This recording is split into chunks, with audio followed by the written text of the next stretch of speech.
Welcome to the Dub Dive. We pull out the key insights from different sources so you can get up to speed fast. Today, we're jumping right into the grappling world of mastering the Twister Jiu-Jitsu for mixed martial arts competition. Yeah, the one by Eddie Bravo with Eric Krause and Glenn Cardoza. Exactly. Victory Belt Publishing, 2007. We've got the ISBNs if anyone's super keen, but the main thing is the content. Totally. And it's important to note, Victory Belt, 10th Planet Jiu-Jitsu, they're registered trademarks. Yeah. Just housekeeping. Right. But the book itself, it really goes into some, unique jiu-jitsu stuff, tailored for MMA. Definitely. It kind of throws out the traditional playbook in some ways. This isn't your standard G-based stuff. No. It lays out a whole system built around, specific control positions, submissions. And the book's structured that way too, right? Like a path. Pretty much. Starts with twister side control, which is foundational, Right. and then moves to the truck. Huge leverage there. The monkey mount. Very versatile. Then, back control, the sprawl, and it all kind of spirals towards landing the twister itself. And troubleshooting too. Like, what if things go wrong? Oh, yeah. Lots on troubleshooting common defenses, plus MMA tactics specifically. Okay, great. So our mission here is basically to unpack those core ideas, give folks a real feel for some of the techniques. Exactly. Understand the concepts, see how it all connects. All right, let's start where the book starts. Twister side control. You said it's foundational. Yeah, it's presented as like a key entry point in the whole 10th Planet system. And the goal is dominant control. Totally. It's about trapping an arm, often behind the back, controlling the legs really tightly. So they can't use that knee escape. Exactly. Shutting down that knee escape is huge. Makes sense. So how do you get there? The book mentions the grapevine. Right. The grapevine is key for securing it. The book breaks it down quite methodically. Okay. You start from standard side control. Then first step, release your hand grip, the gable grip usually. Then you sprawl your left leg out, way out to their left side. Keep that left knee pinned though. That's crucial. Pinned it to the mat. Yep. Then you swing your right leg over their body. Okay. Now, this bit's important. Elevate your left foot, kind of lifting their hips a bit. Lean your weight onto them. Pressure. Lots of pressure. And the final piece is hooking that left foot behind their right knee. The grapevine itself, locking the legs. Precisely. It just ties their lower body up completely. Stops them moving, sets up your next attack. Okay, so you've got them in this grapevine. Feels pretty locked down. What's next? That twister roll? That's one direct option, yeah. Things get pretty dynamic here. How's that work? You bring your left arm up, kind of behind their head. Then you initiate a roll, going over your left shoulder. Rolling with them. Rolling over them, essentially. As you roll, straighten your legs out. That gives you leverage. Right. And then you drive your hips down towards the mat. That applies the submission they call the crotch ripper. Ooh. Okay, sounds effective. So that control leads straight to a finish. It can, yeah. Yeah. But maybe the roll isn't there, or they defend it. Right. Always options. Always options. So the fishnet is another one. This transitions you to the truck.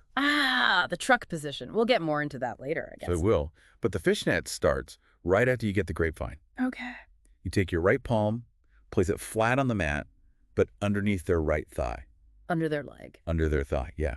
Then as you roll onto your left knee, you rotate that right hand so the palm faces up towards the ceiling. Why the rotation? Seems small, but it sets up the grip. Allows you to lock your hands in a gable grip really securely under their leg.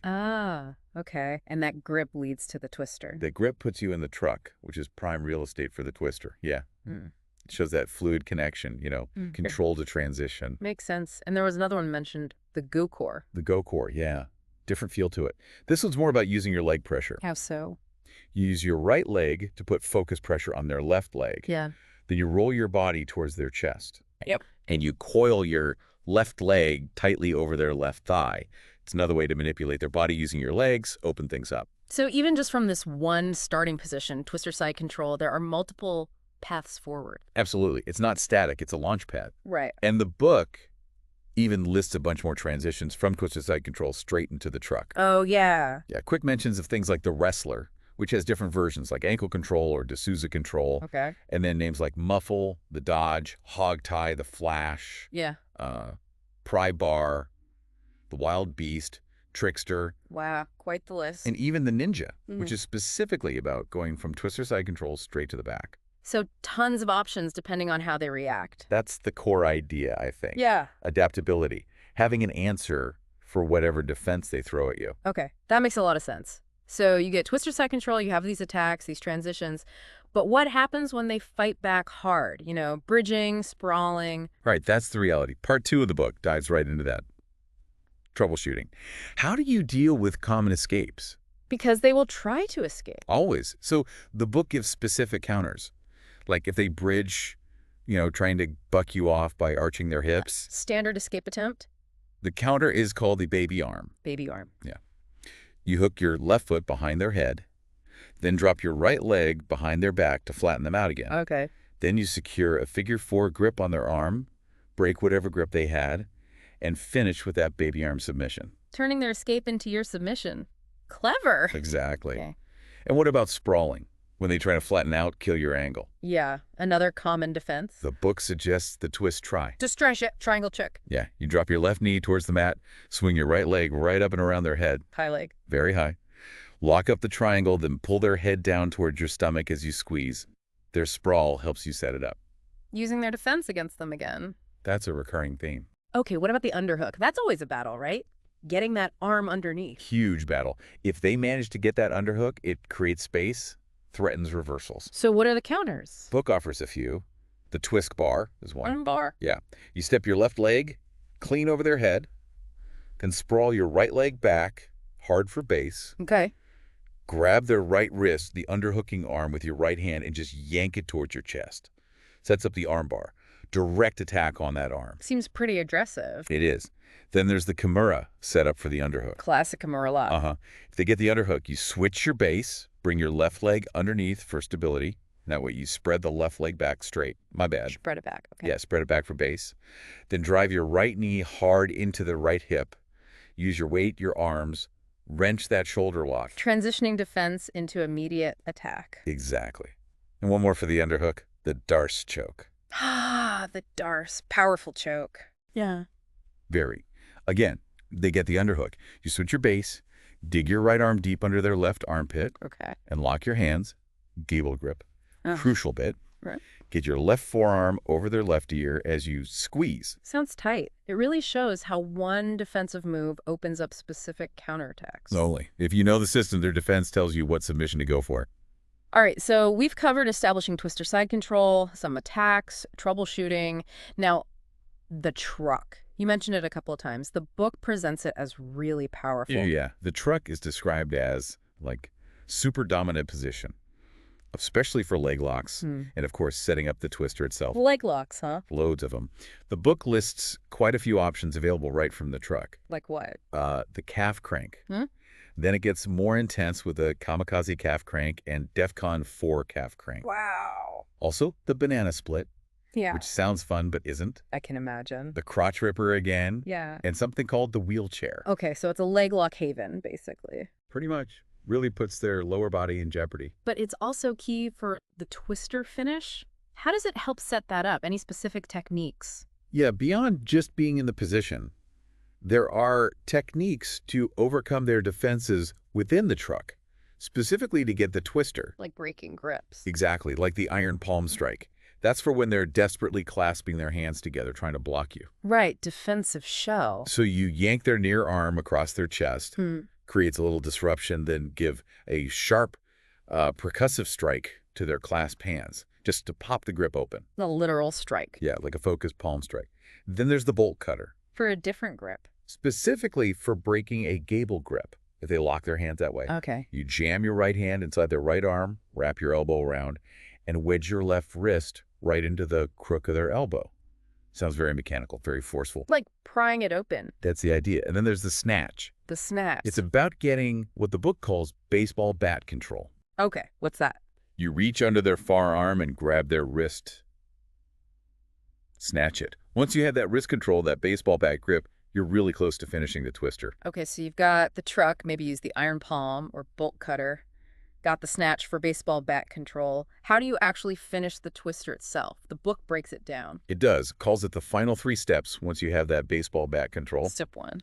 Trap their arm, the one you snatch securely over their chest. Okay. Step 2, move that trapped arm up and over their head, pinning it underneath their neck. Under the neck. Got it. While you're doing that, you lift their legs, often locking them in that grapevine again to stop them squirming. Controlling everything. Total control. Step 3, the finish. Drive hard with your legs. Lift their head and upper body off the mat. That creates the spinal twist. The twister. That's the twister sequence. Track the arm, move it, lift the legs, drive. And presumably people try to defend this final sequence too. Oh, absolutely, even when you're close. So more troubleshooting. Yep.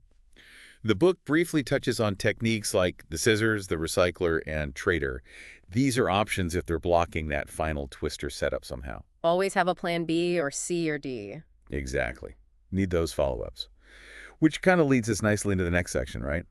The monkey mount. The monkey mount. Okay, another signature position. Yeah, presented as super versatile, lots of submission threats, lots of transition options. It's not just sitting on top. Right.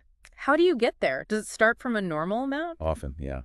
One key transition is to something called the gangsta lean. Gangsta lean, seriously. Seriously, the focus is heavy head and arm control. You drop your weight hard onto their chest, make it miserable for them. Okay. Then wrap your left arm behind their head, weave your right arm under their left armpit, and clasp your hands a gable grip again. Sounds incredibly controlling, almost suffocating. That's the point. Yeah. Really limits their options. And from there, a whole bunch. Yeah. The book lists several, starting with slow, like slow triangle, slow straight arm lock, slow inverted triangle, slow American shoulder lock. Slow implying methodical. Maybe more grinding, setting it up carefully. Then there are ones like the fire and the flame, which sound quicker. A whole spectrum from that one control. Exactly. Does it cover more standard mount attacks too, like the arm triangle? It does, yeah. Details the setup for a conventional arm triangle for mount. How's it describe that? Reach your left hand inside their right arm, get your right arm under their left elbow, wrap the left arm under their head, Okay. hook your right arm around their left elbow, then importantly, crawl your right hand up the mat for a tighter squeeze. Then drop your head to trap their arm and finish the choke. Specific details matter. They really do. And beyond those, it gives quick mentions to other mount variations and attacks. The chimp, the impaler, the hang-up, aim spider, the bustamante. Catchy names. Definitely memorable. And even a transition called samurai to back, just showing the sheer number of threats from mount in the system. What if they defend mount with double underhooks? Try to lift you. Ah, yeah, common defense. The book had the answers for that too. Like what? Mentions counters, like the loco plata, which is a leg lock. For mount. Interesting. Yeah. And the crazy American shoulder lock. Again, turning their defense into your attack opportunity. And specific MMA tactics for mount. You mentioned that earlier. Yep. Briefly touches on things like smashing choke and smashing web. Yeah. Adapting the jiu-jitsu for when strikes are involved. Control plus damage potential. Okay, moving through the book. Part 5 covers the back. Taking the back is obviously huge in any grappling. Absolutely fundamental. The book acknowledges that, but highlights one specific technique that fits the system's flavor. Which is? The rear naked choke, but with what it calls the anaconda setup. Anaconda setup. Yeah, you get an over-under body lock first, then hook your right leg over the lower part of their left leg, really locks that body triangle tight. Okay. Then you cinch the anaconda grip, that arm triangle grip around the neck and shoulder. Weave your right arm deep under their right armpit. Uh-huh. And here's the key. Use your legs, drive them together to power the choke by pulling your right arm towards their arm. Leg power finishes the choke. Integrating the whole body into the RNC. Exactly. Fits the theme. And it also mentions the sprawl section. Briefly, yeah. List techniques from there like gator roll, the Dunlap from sprawl control, Peruvian necktie, the Marcello, the 100%. More unique names. We probably don't have time to unpack all of those now. No, but their inclusion shows how comprehensive the book tries to be, covering different MMA scenarios like defending takedowns from the sprawl. Right. And all these positions, techniques, they lead back to the main theme in Part 6, transitioning to the twister. Exactly. Ties it all together. The point is you don't just magically get the twister. You have to work for it, transition into it. Precisely. It's usually the end result of a sequence, moving from one control to another based on the reactions. And the book names specific transition paths. Oh, yeah. More memorable names. The Samurai, the Chevy, the Ford, 4x4. Car brands. Seems like it. Whoa. Also, Baby Wipe 1, Baby Wipe 2, and the Judo Twister. Baby wipe, okay. The names are quirky, but the list shows there isn't just one way in. There are many paths to the twister, starting from different places. It really emphasizes that interconnectedness we talked about. That's the absolute key takeaway. It's a system. One position flows into the next transition, which leads to the next control, always hunting for the submission, with the twister often being the ultimate goal. Not just random moves. A whole web? A sophisticated web, yeah. Interconnected moves, strategic controls, defined pathways, maximize your chances. So summing up, mastering the twister, it's way more than just one submission. It's a whole innovative approach to grappling. Definitely. We only really skimmed the surface here in this deep dive. It's a glimpse into Eddie Bravo's unique take on jiu-jitsu for MMA. The emphasis is on those key transitional spots. Twister side control, the truck, and having multiple options, submissions, and further transitions ready from each spot. And for our listeners, hopefully thinking about these connections, these fluid transitions, it can maybe boost your own understanding of grappling strategy. Whether you train or just watch, yeah. Seeing the flow, the strategy behind moving from A to B to C. Recognizing how one position sets up the next one, it adds a layer of appreciation. Which brings us maybe to a final thought, something to chew on. Go ahead. This idea of a system, right? These interconnected moves, like the twister and everything feeding into it. How might that concept apply elsewhere? You mean outside of martial arts? Yeah. In your own field, your work, your hobbies. Is there an equivalent twister, a central idea or skill, around which a whole web of related strategies, techniques, problem-solving methods kind of revolves? Is there a system in what you do? That's actually a really interesting question. How seemingly separate skills or pieces of knowledge might actually form a coherent, powerful system? Something to think about.